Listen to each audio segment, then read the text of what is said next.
17 years moving federal prisoners across the country taught me what dangerous looks like from inside a van. I've driven serial killers who sat quiet as churchgoers in the cage behind me, hands folded, eyes on the floor. I've driven cartel enforcers who tested the partition bolts with their shoulders every 30 minutes like they were checking the time.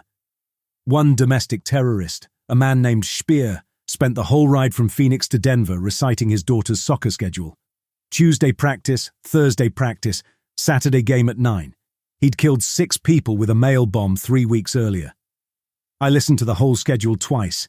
Stephen Ross was nothing like any of them. Ross was a financial consultant, or had been before the indictments.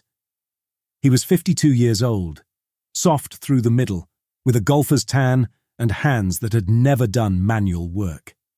He sat in the secure compartment behind the steel partition wearing county jail khakis that bagged at the knees, flinching every time the van hit a rut in the road.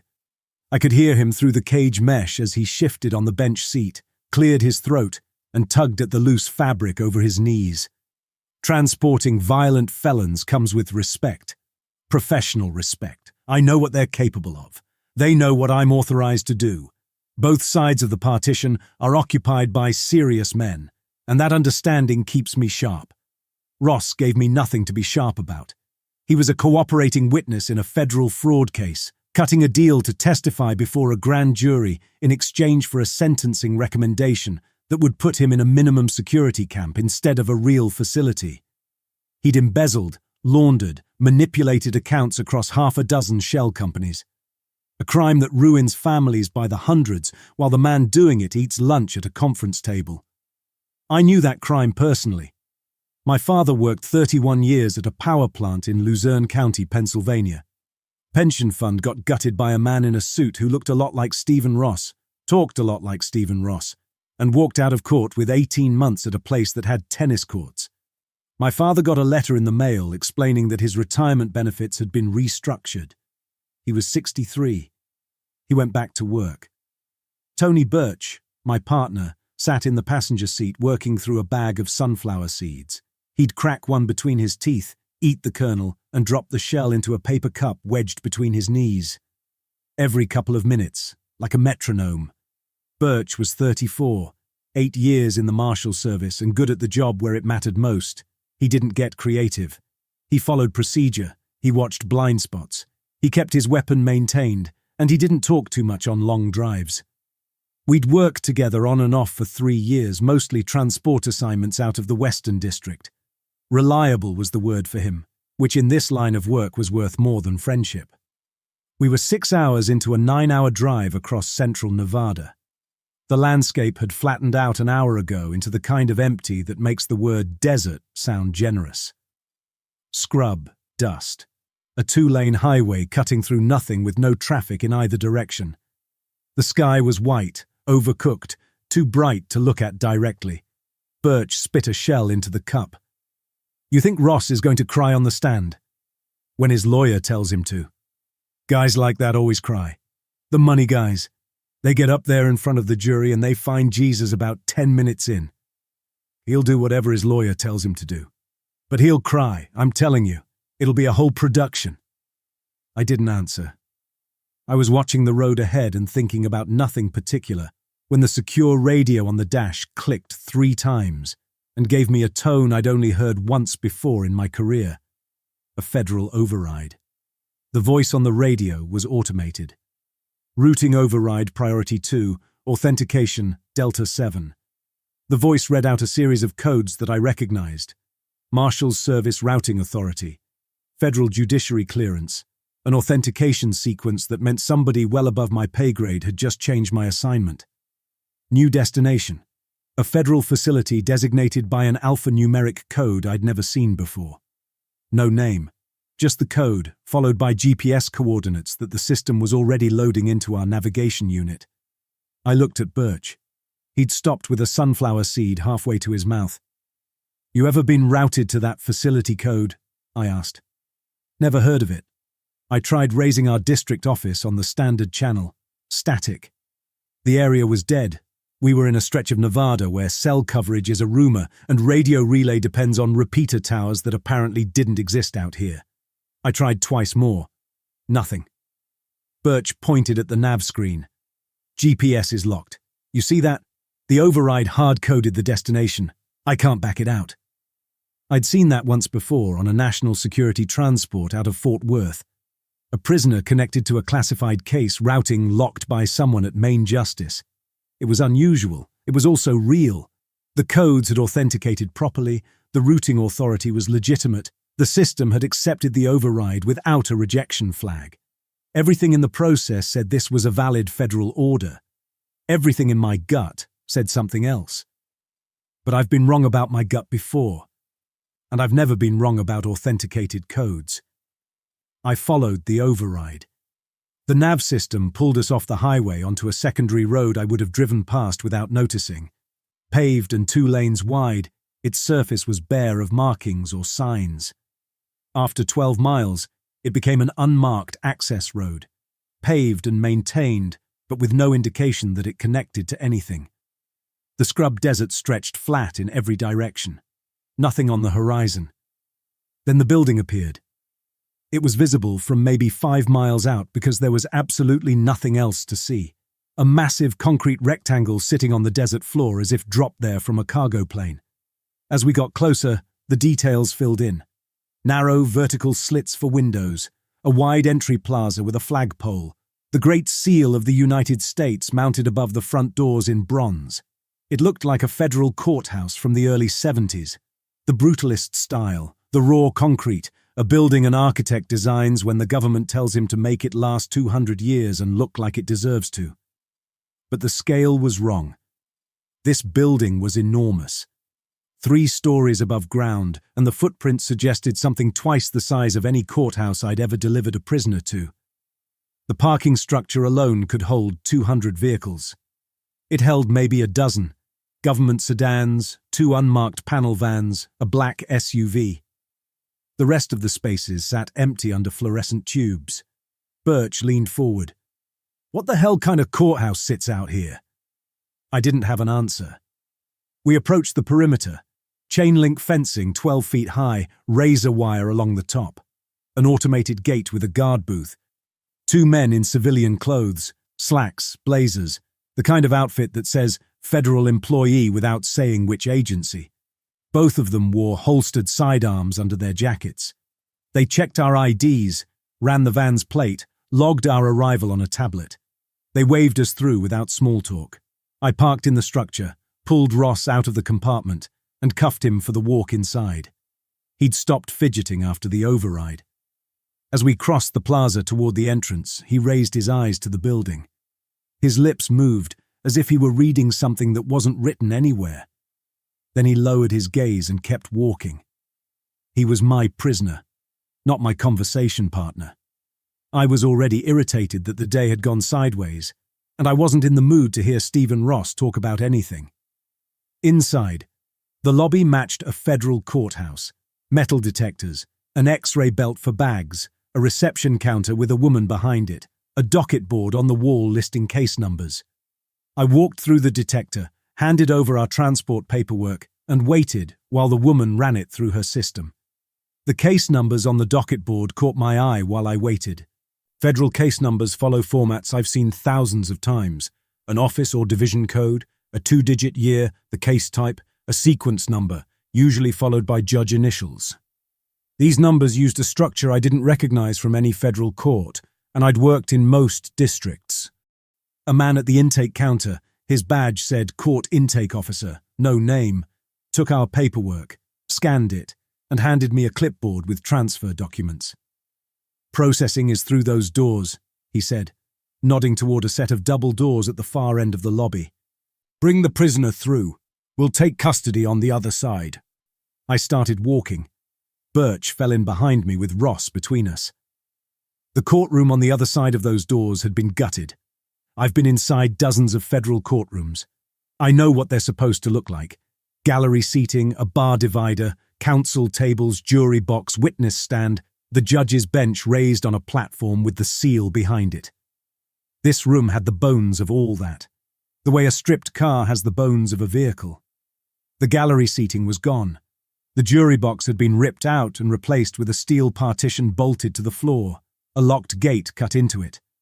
The counsel tables were gone. The witness stand was gone. The judge's bench was still there, but it had been walled off behind reinforced panels. Steel plate over what used to be polished wood. The room was a holding pen now. A big one, with heavy doors at both ends, fluorescent panel lighting overhead, and painted lines on the floor marking zones in green and yellow. Through a reinforced window in the far wall, thick wire-meshed glass used in secure psychiatric facilities, I could see into the next room. The room was dim. Something was standing in it. I walked closer to the window. Birch said something behind me, but I wasn't listening. The thing in the next room was the size of a bull, maybe bigger. It stood on 4 legs, each one as thick as a fence post, and its body was covered in dense plating. Segmented, layered, the color of old concrete. The plates covered the body without exposing fur or skin. They fit together like armor on something medieval, except the edges were smooth, almost ceramic. It had no eyes.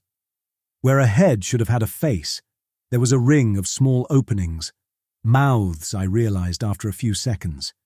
Each one was roughly the size of a quarter, arranged in a cluster of 8 or 10, and every single one of them was moving. They opened and closed in slow, independent rhythms, like fingers flexing. The intercom overhead clicked. A woman's recorded voice read a sentence. All occupants in designated areas will remain within marked boundaries until further notice. Every one of those small mouths opened wide at the same time, held that way for 2 seconds. Then they relaxed back into their rhythm, and the creature settled into stillness. Its body remained fixed, its weight never shifted. 4 legs stayed planted while the mouths worked the air. "What is that?" I asked the intake officer. He'd followed us into the room. He gave the window a quick glance. "Compliance enforcement," he said. He held the clipboard toward me. "Sign on the marked lines. We'll process your prisoner from here." I looked at the clipboard. I read the transfer documents. The words on those pages were wrong. "I've signed hundreds of prisoner transfer forms. I could fill one out in my sleep. The receiving facility, the case number, the judicial officer of record, the scheduled proceeding date, the attorney of record line, the return transport provisions. Federal custody transfers are built on paperwork, and the paperwork always follows the same logic. The form identifies the 2 points in the legal system between which the prisoner is moving. These forms didn't have points. They had a destination and a void. Indefinite administrative hold appeared twice in the first paragraph. The second paragraph referenced non-adjudicative processing, which is a term I've never seen on any federal document in 17 years. The hearing date was blank. The attorney of record field, judicial review line, and return transport clause were missing.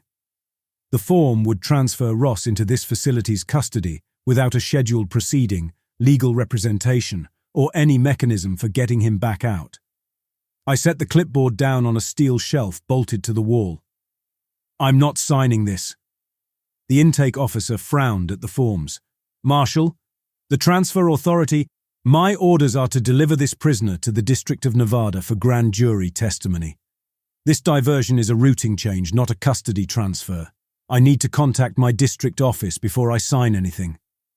He picked up a phone on the wall, dialed a 3-digit extension, and spoke quietly. He hung up and told me someone was coming. The man who arrived 4 minutes later was in his 50s, trim, with grey hair cropped short. He wore a dark suit, no tie, and a facility badge clipped to his breast pocket that read, "Hargrove, Director." He shook my hand once and released it. "Deputy Marshal Ford, Paul Hargrove, Facility Director. I understand there's a concern about the transfer paperwork." "The paperwork is wrong," I said. "It lists an indefinite detention without a judicial proceeding, attorney of record or hearing date, and I'm not authorized to execute one." Hargrove gave a single nod. "This facility operates under a special federal authority. The specifics are classified at a level above your clearance and frankly above mine in some areas. Your prisoner has been flagged for expedited national security processing. The transfer authority supersedes your original transport order. Then I need verification from my chain of command, through channels I can confirm. Communications are restricted. We're in a limited access area. Satellite uplink is reserved for facility operations. Then I'll wait until I can reach someone. Hargrove said, Marshal, your prisoner is a federal asset flagged for priority processing.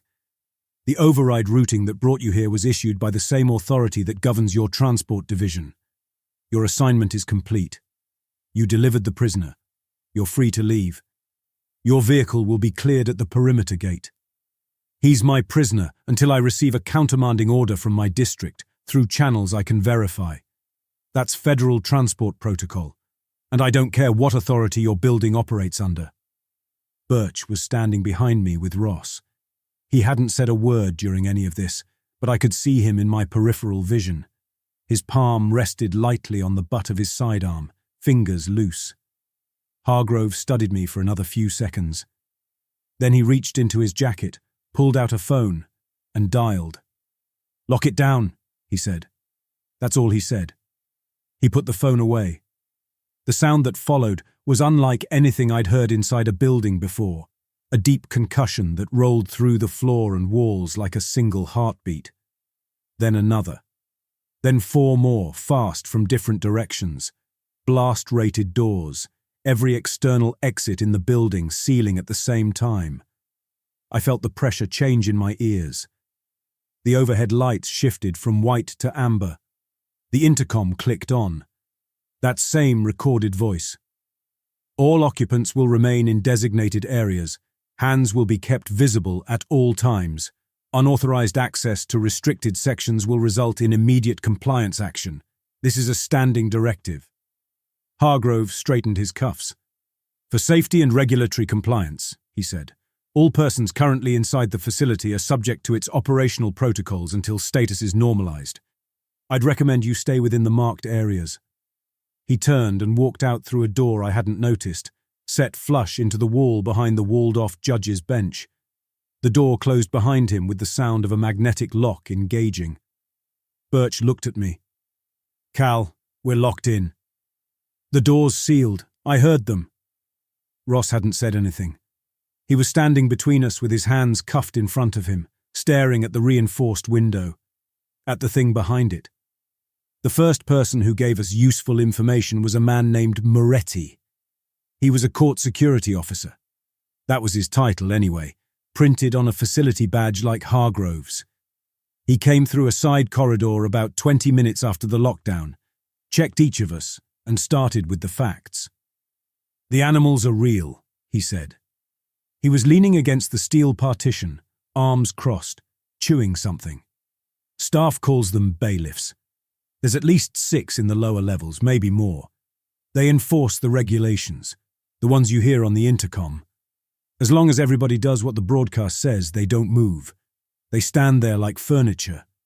I've been 8 months in this building, and I've walked past one close enough to touch it. Nothing happened. I was in compliance. He paused. I've also seen what happens when someone isn't. Moretti explained the floor markings. The painted lines and colored zones corresponded to designated areas referenced in the broadcast regulations. Green lines meant Area C. Yellow meant Area D. Red boundary stripes meant restricted access. If the intercom said, "Remain in designated Area C," an occupant had to keep both feet inside the green. Stepping over the line, even by a few inches, counted as a violation. The bailiffs could tell. "How can they tell?" Birch asked. "Those mouths on their heads. That's how they see and hear everything. Sound, vibration, movement. Maybe something else. I don't know the science. I know they work in the dark just as well as they work with the lights on." I asked him about the lower levels. "There's 3 floors below us. Sublevels 1, 2, 3. Converted basement space, filing rooms, utility spaces, old evidence storage. It's all been rebuilt. Corridors, holding cells, containment pens. The bailiffs are housed on the lowest level, but they can reach any floor through a system of corridors and gates. Automated gates? Remote controlled. From a broadcast chamber on sublevel 2. That's where the command system runs from. I pointed at the facility badge clipped to his shirt. A grey band ran across the bottom beneath his title. You know the route. Take us there. Moretti looked down at the badge. Court security credential. The card opens staff side doors. The compliance profile is tied to the employee wearing it and tells the system I'm moving where I'm assigned. That's not the same as command immunity. During an emergency, Hargrove can narrow it to one recall route or shut it off completely. Which did he do? Moretti turned the badge toward me. A small indicator in one corner was blinking amber. Recall route. This room to security post east. My card won't open anything below sublevel 1, and once that light goes red, the bailiffs read me the same way they read you. Then stay and help us. I gave you the chamber. I've got a room with a steel door and a badge that still opens it. That's what I have. The badge gave a short electronic chirp. Moretti pushed away from the partition and crossed to the side corridor he'd entered through. He opened the flush steel door with his card, stepped through, and looked back once. Heavy doors and corners help. Don't run straight. The door shut behind him. The lock engaged. I looked at the reinforced window. The bailiff on the other side hadn't moved. Its mouths flexed in their slow, constant rhythm, tasting air that had nothing wrong with it yet. I was looking at a living enforcement mechanism. That's what my mind kept returning to. The function of the thing, its size, its plating, those were secondary. Somebody had taken a living creature, whatever it was, and conditioned it to be a compliance tool. The intercom tells it the rules. The mouths tell it who's breaking them. And then it does what it was built to do, the same way a bear trap does what it was built to do. Except a bear trap doesn't weigh 1,200 pounds and walk. Our weapons were still on our hips. They hadn't pushed that point during intake, and nobody had mentioned it since. I looked at the bailiff's plating, the dense ceramic layers, the overlapping segments, and I thought about the 9mm rounds in my sidearm and what they would do to that surface. The answer was, mark it, maybe. Chip it, maybe. Stop what was underneath it. No. We'd been inside the processing area for what I estimated was an hour when the regulations changed. The intercom clicked. The recorded voice read a new command. All occupants in Processing Area 7 will report to Intake Station B for credential verification. Failure to report within 10 minutes will constitute a compliance violation. We were in Processing Area 7. I knew that because the designation was stenciled on the wall above the door. Black paint on concrete. Intake Station B was somewhere else in the building. I'd seen a directional sign for it in the corridor outside, pointing deeper into the first floor. 30 seconds later, the intercom clicked again. All occupants will remain in their assigned areas.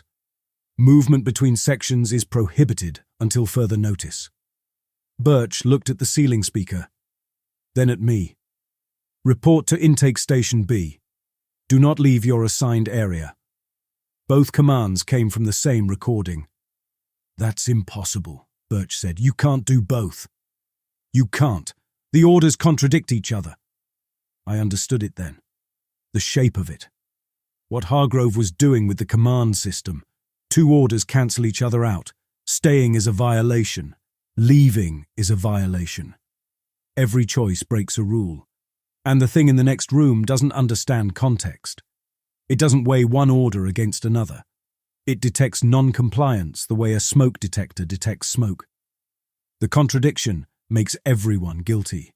And guilty is the only input the bailiff needs. 10 minutes. We move, I said, toward Intake Station B. If we're going to violate one of these orders either way, I'd rather be moving than standing still when that thing comes through the door. Birch nodded. He pulled Ross to his feet.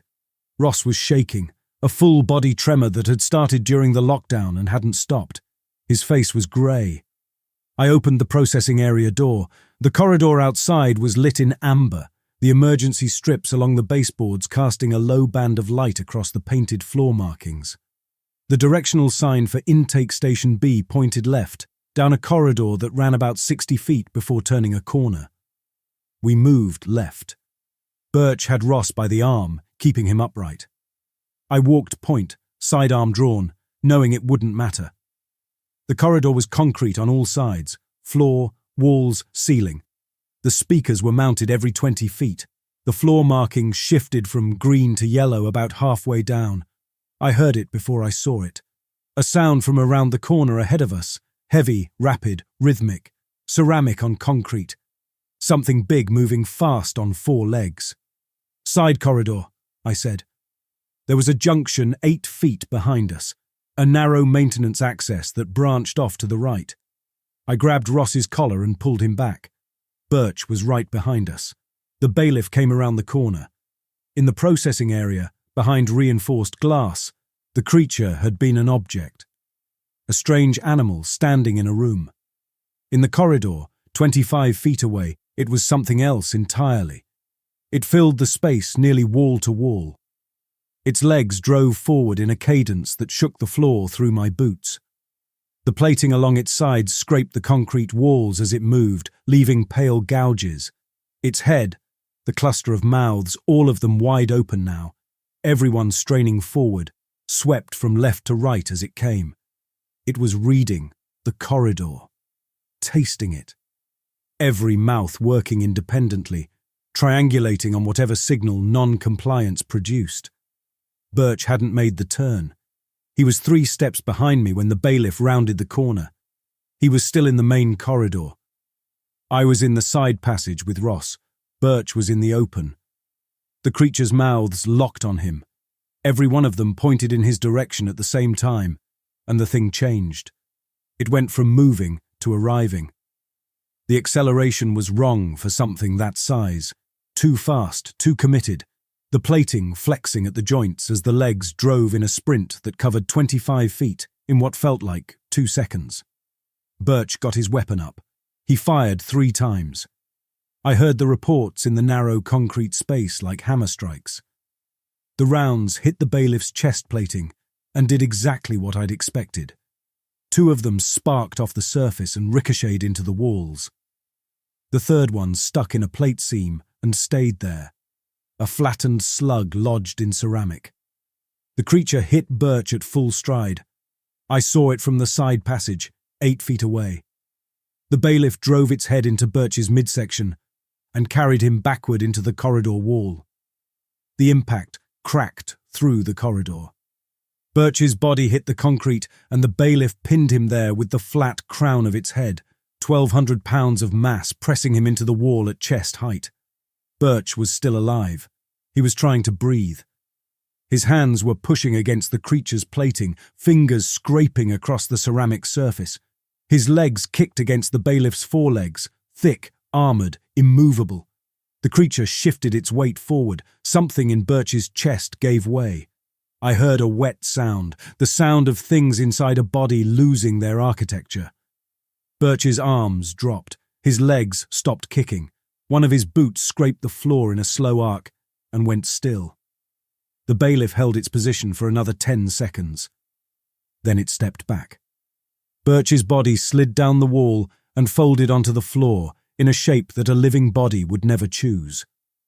The creature stood over him, mouths cycling through their rhythm, and then it turned and walked back down the corridor at a pace that was almost leisurely. It had enforced. The violation was resolved. It returned to its position the way a tool returns to a drawer. I was pressed against the wall of the side passage with Ross behind me. My sidearm was in my hand. My partner was dead on the floor 15 feet away. The bailiff was standing in the corridor between us, passive again, mouths working the air in their slow, constant flexion. Ross was hyperventilating, dragging in short, ragged gulps of air. I turned and gripped his shoulder. The noise was going to carry, and if the bailiff's mouths picked up a sound they didn't like, I needed him silent. "Control your breathing right now," I said. He tried. It took him a while. His whole body was vibrating with the effort of keeping his lungs under control. His eyes were locked on the corridor behind me, on the space where the bailiff was standing. Then he looked at the wall next to him. At a designation stenciled on the concrete in small black characters, an alphanumeric facility code used in government building maintenance logs. He stared at it. His breath came in ragged pulls, but the focus of his eyes shifted from raw panic into recognition. "I know that code," he was whispering. "I've seen it before. In the invoices." I didn't know what he meant. I didn't have time to find out. The intercom clicked on again. Another regulation, another impossibility, another set of rules that couldn't be followed.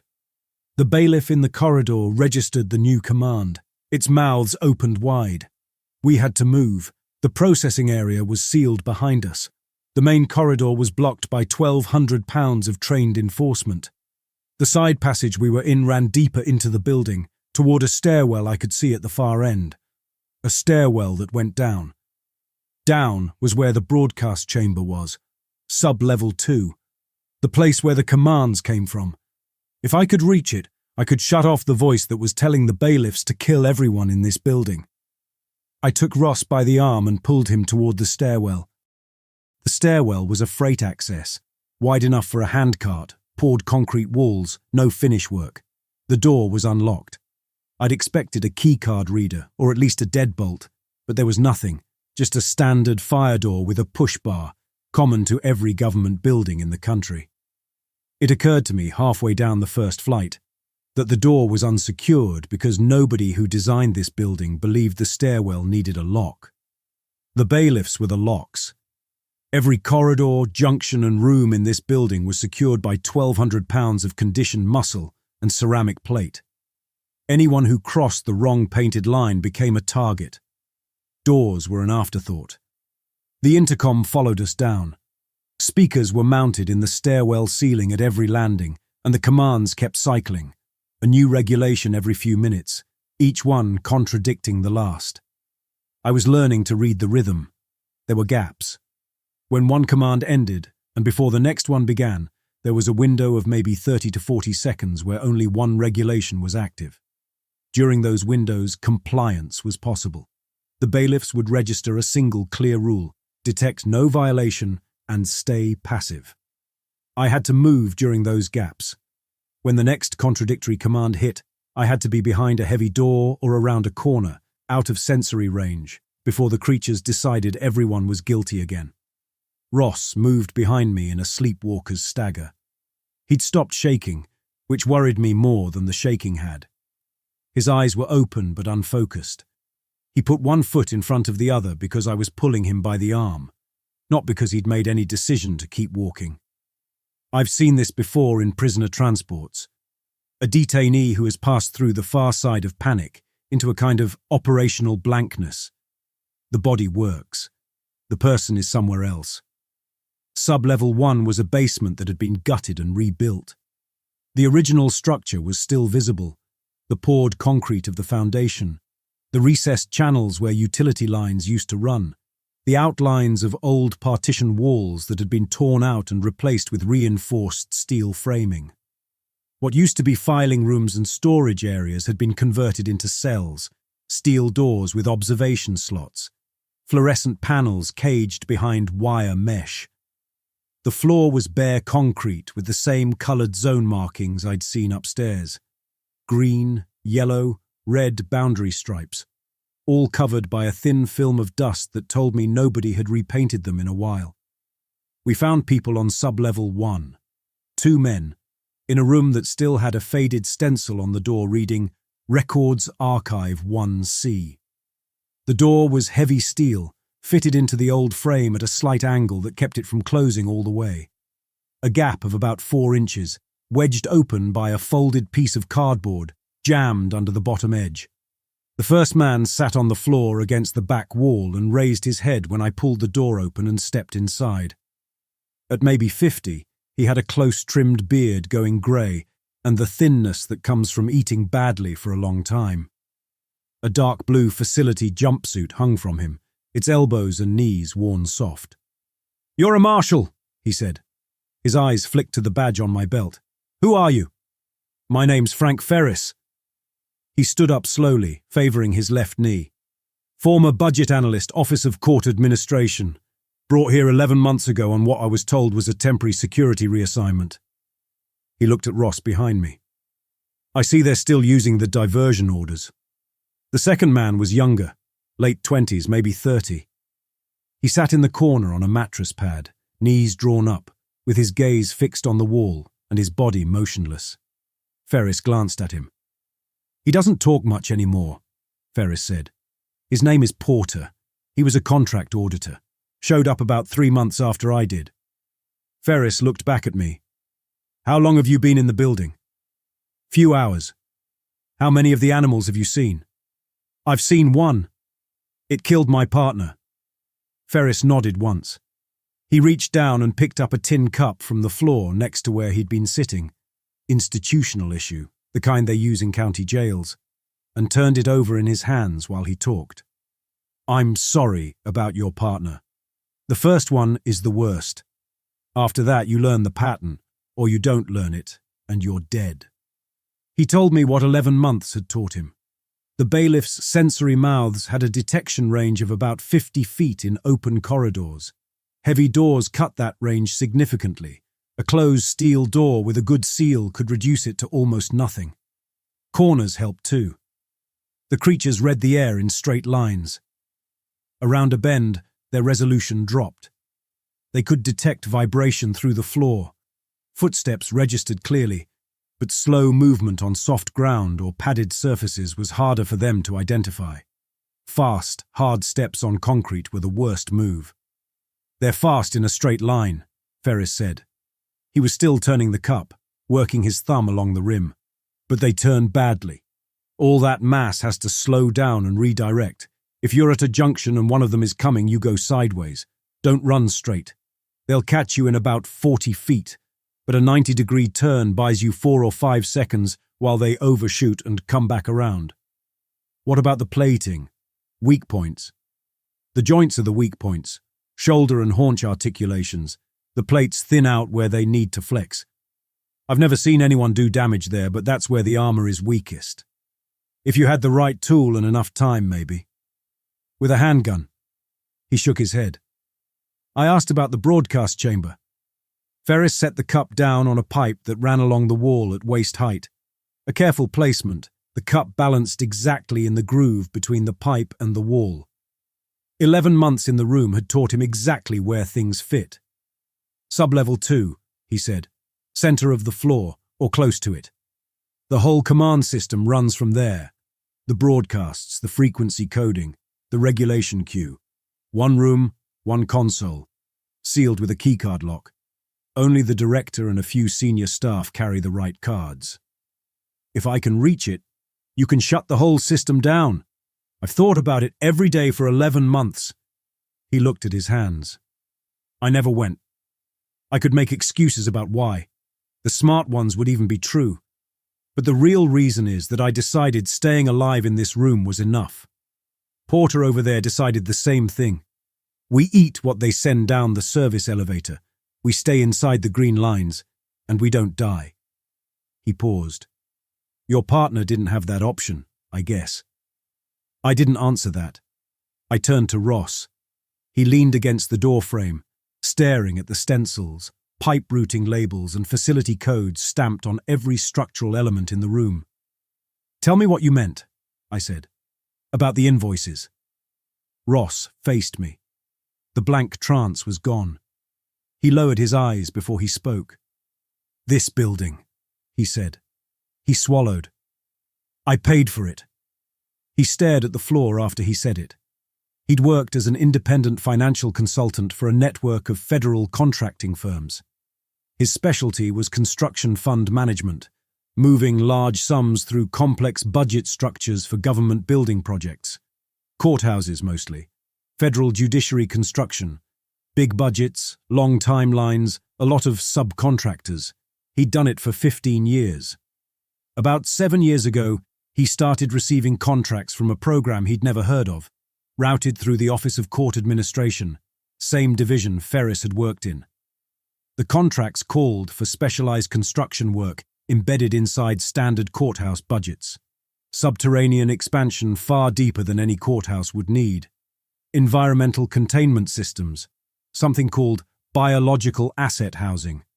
The specifications included restraint collar fabrication, feeding systems, acoustic calibration equipment. The line items were buried deep inside larger construction budgets, hidden among plumbing and HVAC entries, and the money attached to them was enormous. "I didn't ask what any of it was for," Ross said. He was looking at the floor. "I didn't want to know. The money was good. My commission on the management fees alone was more than I'd made in the previous 5 years combined. I moved the funds. I signed the invoices. I filed the reports. You laundered money for a black site program. I moved money through legitimate federal construction budgets to fund projects I didn't understand. That's laundering." He looked up. "When I got caught, when the FBI brought me in on the fraud charges, I assumed the case was about the laundering itself, the financial crimes. My lawyers started building my cooperation agreement, and I started reviewing my own records with federal investigators. That's when I realized the construction budgets corresponded to real buildings. This building, others like it, detention facilities hidden inside the federal court system, funded by money I moved." Ferris rested his fingertips on the tin cup balanced on the pipe. "My grand jury testimony," Ross said. "It was never just about fraud. If I testify, I expose the entire program, the facilities, the creatures, and the procurement chain." The wall stencils, facility codes, and pipe routing labels matched his records. Ross hadn't recognized this building by its corridors or its layout. He'd recognized it by its inventory numbers, the same codes that had appeared on the invoices he'd processed 7 years ago. He knew this building the way an accountant knows a client, by the numbers, not by the rooms. I stood there in a converted filing room on sublevel 1 of a building my own government had built to kill people through contradictory regulations enforced by armored animals. And I understood my situation for the first time. The diversion order was real. The authentication codes were valid. Somebody in the federal system, somebody with access to Marshal Service Routing Authority, had issued that override to send Ross here, to this building, to the place where people who threatened the program were processed and disappeared. The override hadn't been a glitch or a bureaucratic mix-up. It had been an arranged delivery. I was the delivery vehicle, a by-the-book deputy marshal who would never question a properly authenticated federal order. They'd picked me because they knew I would follow procedure. The routing would dictate my destination. I would walk my prisoner through the front door and obey, because that's what I'd always done. My whole career was the trap. Ross was watching me. He knew what I was thinking. He'd been waiting for me to get there. "The layout," I said. "You processed invoices for this specific facility. Do you know where the broadcast chamber is?" "I know the construction specs, 3 subterranean levels. The command and control infrastructure was on the 2nd sublevel. That's where the acoustic engineering was concentrated. I don't have a floor plan, but I can read the designation codes on the walls. They follow the spec numbering." He raised his cuffed hands toward a routing stencil above the pipe. "The first block identifies the floor. The second is the construction package. The last 2 digits are the system branch. I can follow them, but I need to be able to point, open panels, use a console if we reach one." I looked at the cuffs. I'd put them on him in the parking structure because procedure said a federal prisoner did not cross open ground with his hands free. The same procedure had brought him through the doors of this building. I took the cuff key from my belt. Ross watched it. He didn't offer me his wrists until I held out my hand. "This isn't release," I said. "It's work." He put his hands forward. I unlocked the cuffs and folded them into my jacket pocket. Red bands circled his wrists. He rubbed them once, then stepped to the wall and traced the stencil with one finger. "There was another package in the same budget," he said. "Separate from the normal broadcast equipment. Priority return control, redundant power, independent acoustic path, director-level authentication. The cost made no sense for an ordinary courthouse system, so I asked for the variance file." "What did it do?" "The description said it recalled all biological assets to primary containment if command layering exceeded safe limits. Operator recovery. I never saw the software, and I don't know how to activate it. I know the circuit was required to terminate in the command chamber." Ferris looked toward the open door. They built themselves a way out. They always do, Ross said. The people writing the contract assume they'll be the operators. I looked at Ferris. You know the bailiff routes, the patterns. Better than anyone who isn't dead. He picked up his tin cup again and looked into it. I said I never went down there. I didn't say I wasn't going to now. He glanced at Porter in the corner. Porter, we're leaving. Porter kept his eyes on the wall, his body folded in the corner. Ferris waited a few seconds.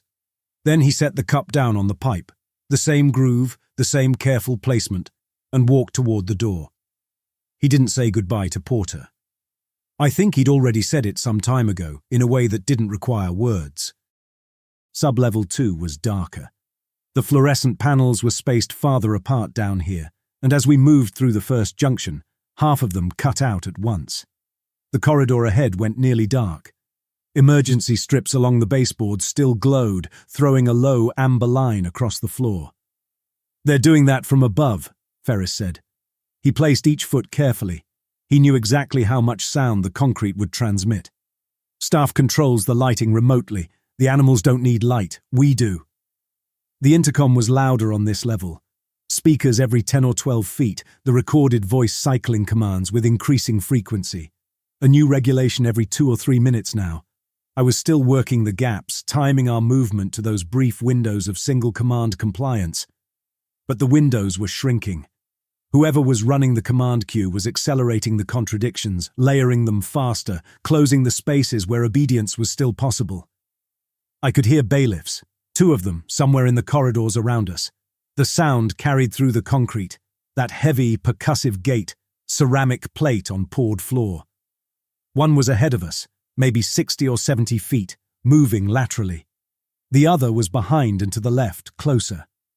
Ferris held up a hand at a junction, and we waited, pressed against the wall, while the nearer one passed through a cross-corridor. I saw it in the strip light for about 3 seconds. A dark mass filling the passage, mouths flexing in the amber glow, legs working in that purposeful rhythm. Then it was past, and Ferris moved us forward. Ross was reading the walls. Every 20 feet or so, a designation code was stenciled on the concrete near the ceiling. Facility inventory numbers, section identifiers, utility routing tags. He read them like road signs on a highway. We're in section 214, he whispered. Command infrastructure was spec'd into the 220 block. Straight ahead, then left at the next junction. We followed his directions. The corridor narrowed.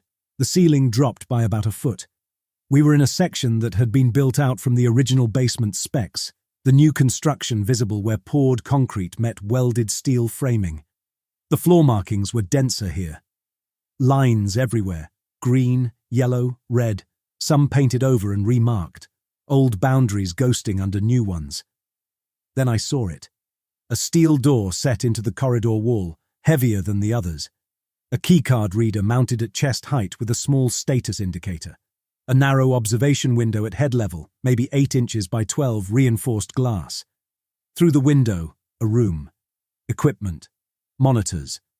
A console with a microphone on a gooseneck mount. Camera feeds running on screens. Corridors, stairwells, holding areas, the first floor lobby. The broadcast chamber. A man sat inside at the console, leaned back slightly with a headset on, one hand near a keyboard and the other around a mug. He was running the commands. Every regulation broadcast through the building, every contradictory order that made compliance impossible, every instruction that pointed the bailiffs at everyone inside. He had cued them, timed them, and sent them through the speakers. Inputs and outputs, schedules and parameters. I tried the keycard reader. Nothing. The status indicator stayed dark. We need a card, Ferris said. Staff moves through this level. I've seen them coming and going. Always alone, always armed. If we wait at a junction, one will come. Waiting meant exposure. Every second in this corridor was a gamble against the command cycle and the bailiff's patrol routes. But there was no other way through that door. Ferris positioned us at a T-junction 15 feet from the broadcast chamber door. The junction offered 2 directions to retreat and a partial view of the corridor that connected to the freight elevator, the route staff used to move between levels. We waited, The intercom cycled. A command, a contradiction, a gap, another command. I counted the seconds between each broadcast, tracking the shrinking windows. 4 minutes. Then footsteps. One person, steady pace, coming from the elevator corridor. A man in civilian clothes, dark jacket, holstered pistol, carrying a tablet. Facility staff. A red band crossed the bottom of his badge instead of the grey one Moretti had worn. Operations credential. The card opened higher-level doors, but the compliance exemption was tied to the authorized wearer, not the plastic. The bailiffs recognized his registered profile the same way they recognized command authority levels. He was invisible to the creatures. We were not. I let him reach the junction. When he turned the corner, I was there. He was younger than me and in decent shape, but I had position. I caught his gun wrist before he could draw and drove him into the corridor wall with my shoulder. The tablet clattered to the floor. He swung with his free hand, a short, hard punch that connected with my left ear and set the corridor ringing.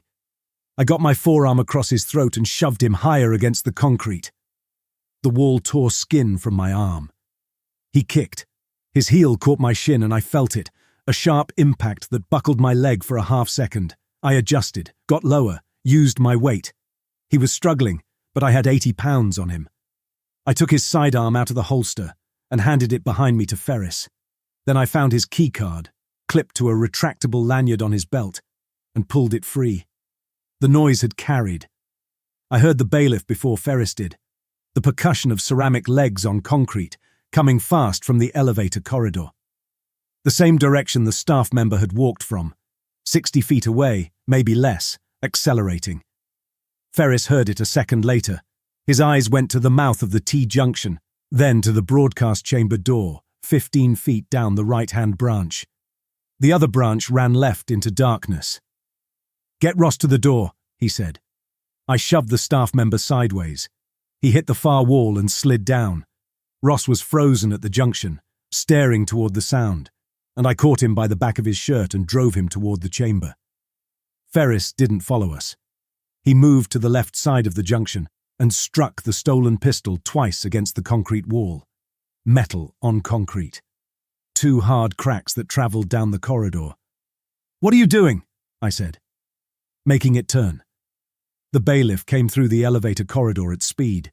Its head swept once, mouths spread in different directions, searching. Ferris hit the wall again and ran into the left-hand branch. He didn't try to move quietly now. He drove his heels into the floor, each footfall deliberate, giving the creature a single clean signal to follow, every mouth locked on him. The bailiff lowered its body and accelerated. It reached the junction in 3 strides and tried to turn left without losing speed. Ferris had been right. It couldn't. The front half of the creature made the turn. The rest of its mass kept going. Its outside shoulder struck the concrete corner hard enough to break away a slab the size of a dinner plate. One foreleg skated across the floor. Its armored flank swung wide and hit the opposite wall, scraping a pale groove through the concrete. The corridor shook with the impact. 4 seconds, Ferris had said, maybe 5. I reached the keycard reader. Blood from my forearm had run into my palm and the card slipped between my fingers. I caught it against the wall, swiped, and got a red light. "Swipe it again," Ross said. Behind us, Ferris was 20 feet down the left corridor. Outrunning it was impossible, and he was already searching for the next turn. A narrow utility passage opened on his right. He planted his left foot and tried to cut across it before the bailiff recovered. The knee he'd been favoring since we found him in the archive folded under him. Ferris struck the wall with his shoulder and dropped to one hand. The pistol stayed in the other. He rolled onto his side as the bailiff pulled its hindquarters around and found the corridor again. He raised the weapon and fired once at the articulation behind the creature's front shoulder. The round went into the seam instead of flattening against a plate. The foreleg jerked. The bailiff stumbled half a step, its weight dropping toward the wounded side, and a dark, wet line appeared between 2 ceramic segments. Half a step was all the handgun bought him. I swiped the card again. Green. Somewhere inside the wall, bolts withdrew. The bailiff drove forward. Ferris pushed himself up and tried to reach the utility passage. His left foot dragged. The creature closed the remaining distance before he made the turn. Its head struck him at the hip and lifted him off the floor, carrying him into the outer wall of the passage. He hit concrete and stayed between it and the creature. The bailiff pressed forward. Ferris's body bent over the flat crown of its head, his legs clear of the floor, one arm trapped under him. The pistol fell, struck the concrete, and spun back toward the junction. I had the chamber door open. Ross was through it. Ferris was still moving, his free hand pushed against the plating near the cluster of mouths, as if there were some amount of force a human arm could produce that would matter.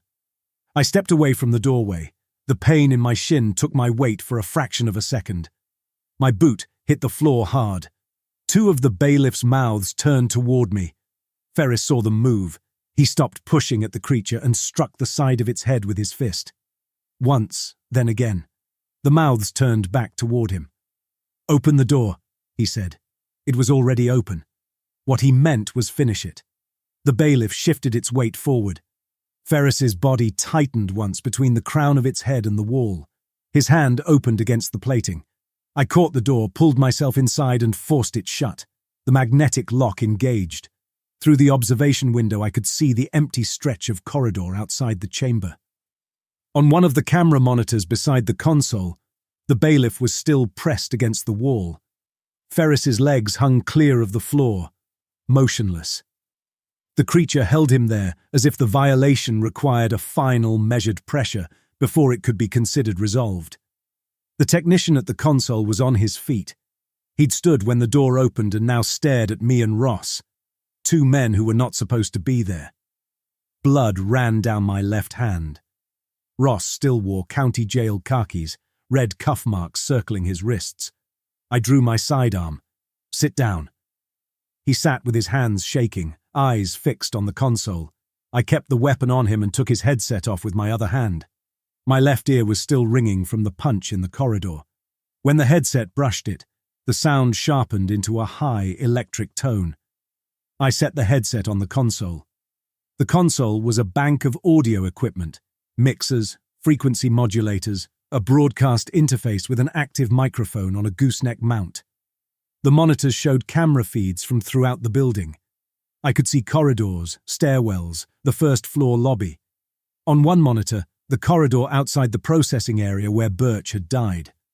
On another, sub-level 3, the bailiff dens, heavy containment doors, two more creatures standing motionless in separate chambers. The command queue was displayed on a screen to my left. A list of regulations, time-stamped, queued for broadcast.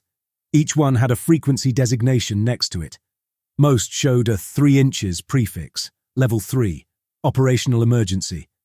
The staff member's tablet was gone. I'd left it in the corridor, but the console itself showed the same information.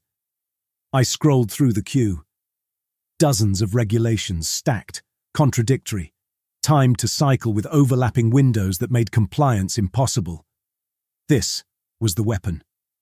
A spreadsheet of death sentences disguised as administrative orders. At the top of the queue log, separated from the rest by a blank line, was a single older entry. Its frequency designation carried a 4 inches prefix, level 4, director authority. I reached for the frequency dial. Blood had made the ridged edge slick. I wiped my fingers on my pants and turned it from 3 to 4. The screen changed, level 4 source required. Below the warning were 2 empty source fields separated by the word or live director credential and hard authorization key. The technician looked at the screen and then away. "Your card," I said. He shook his head. "Operations only."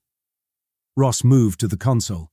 His freed hands went over the controls without touching them, tracing the labels, matching them to something he remembered. He found a menu marked System Protocols. Most of the entries were active. One was grey, Priority Return Control.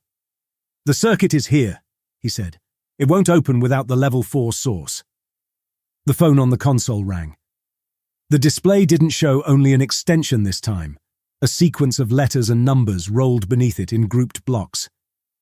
The format was different from the Marshal service codes on my radio, but the structure was the same.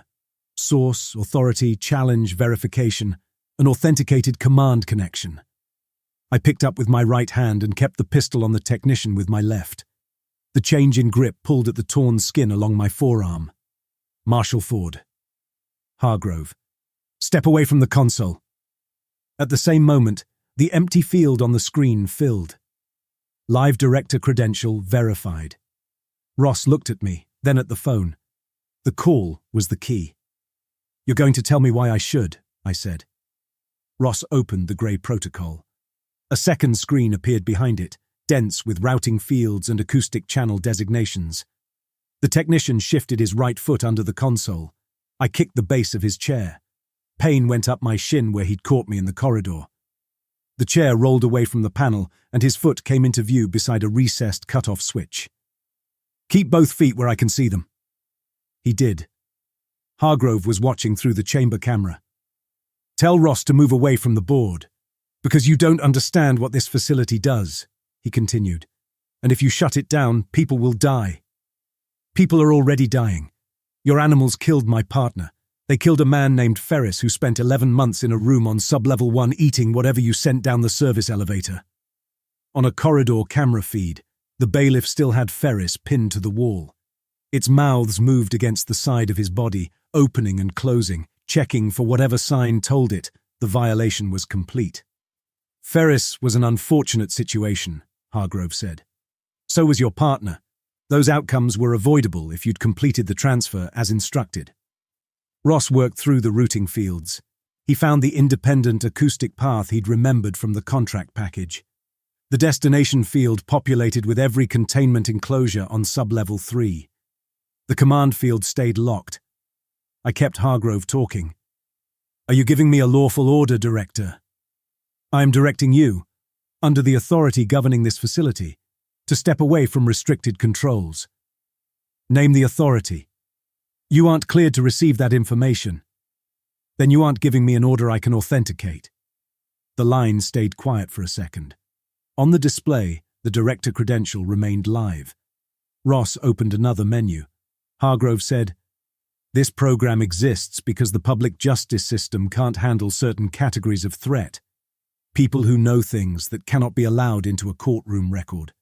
Witnesses whose testimony would expose operations essential to national security. We don't execute them. We contain them. This facility is a last resort, and every person brought here was brought here because every other option was exhausted. Ross is a cooperating witness in a fraud case. Ross is a cooperating witness whose testimony would expose a classified federal program to public scrutiny. The program itself is more important than any single case. That calculation was made above your pay grade and above mine. Who made it?" The line stayed silent. Ross found the command string. A pre-recorded instruction appeared in a window beside a flashing execute field. Beneath it, another warning expanded across the screen. "Priority return will terminate active regulations and purge volatile command, sensor, and authorization records since facility seal." Ross read it twice. "The queue," he said. "The command history. Every contradiction he sent. The sensor records showing where the bailiffs went. Can you copy it?" He opened an export menu. The system calculated. Estimated archive time, 1:47. The next command in the active queue was due in 90 seconds. "Walk out of the chamber, Marshal," Hargrove said. "Take the freight elevator to the first floor. I'll open the perimeter gate. You drive away. Your report says the prisoner was transferred to a federal facility pursuant to a lawful override order. Nobody contradicts you. Nobody investigates. You go back to your district, you get a new partner, and you keep doing the job you're good at." I looked at the monitors. Birch on the first-floor corridor. Ferris in the left-hand corridor. A bailiff on sublevel 1 moving past a junction that led toward the records archive where Porter was still sitting.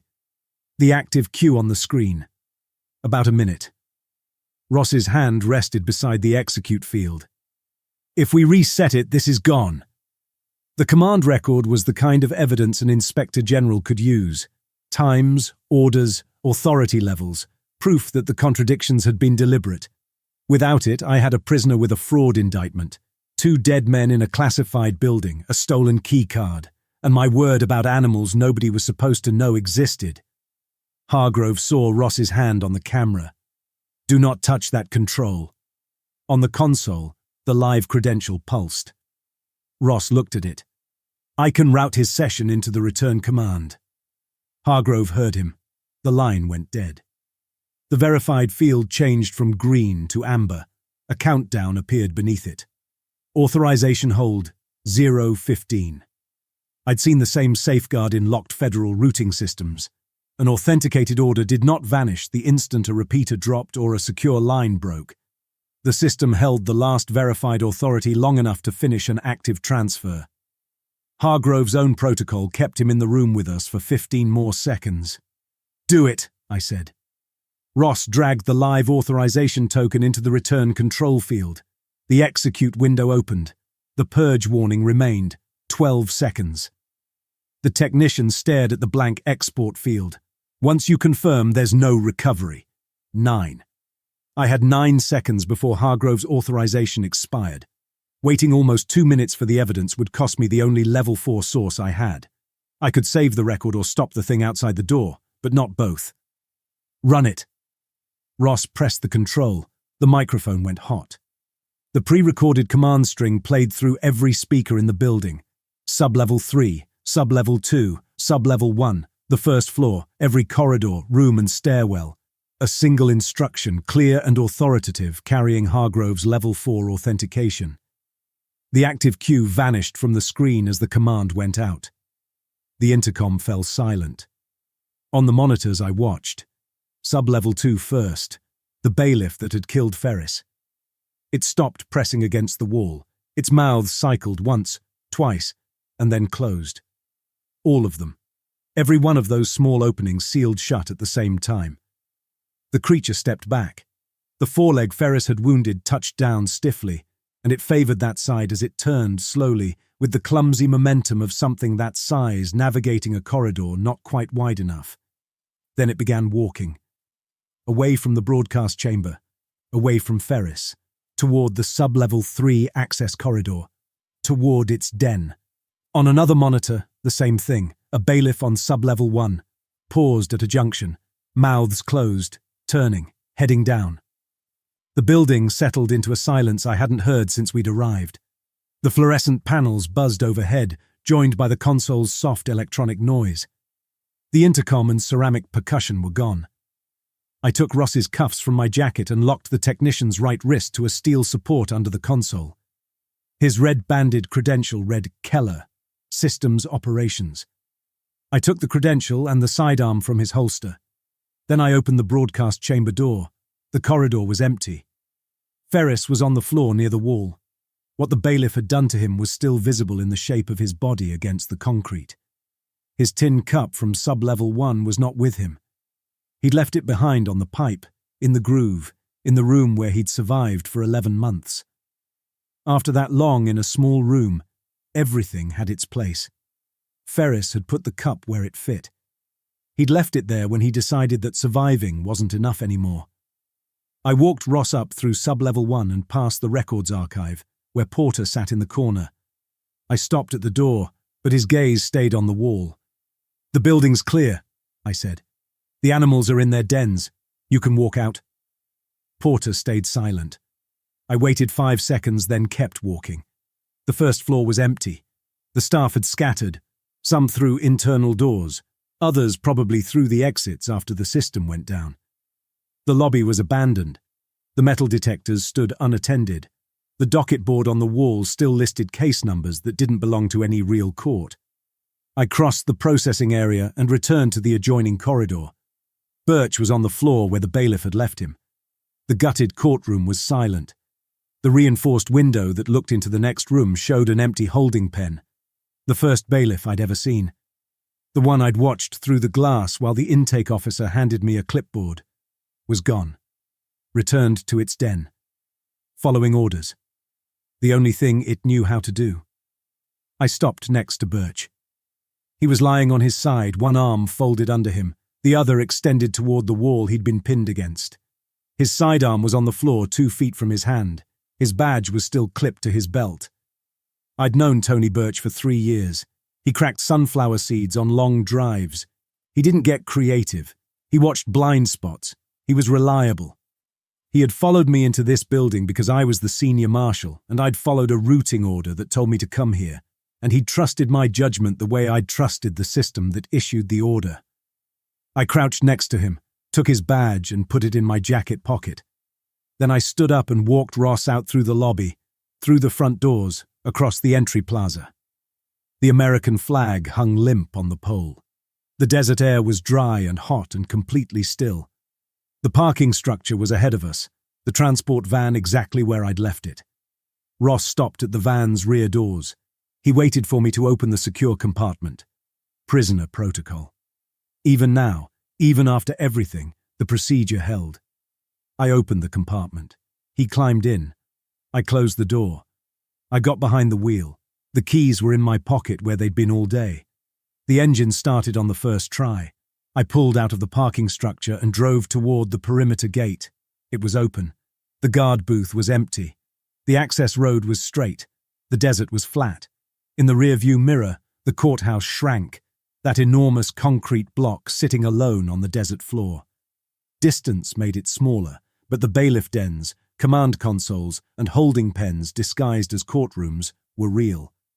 Hargrove's program, the one valued above any single case, continued there, funded through budgets nobody audited, built into courthouses nobody visited, protected by creatures nobody was supposed to see.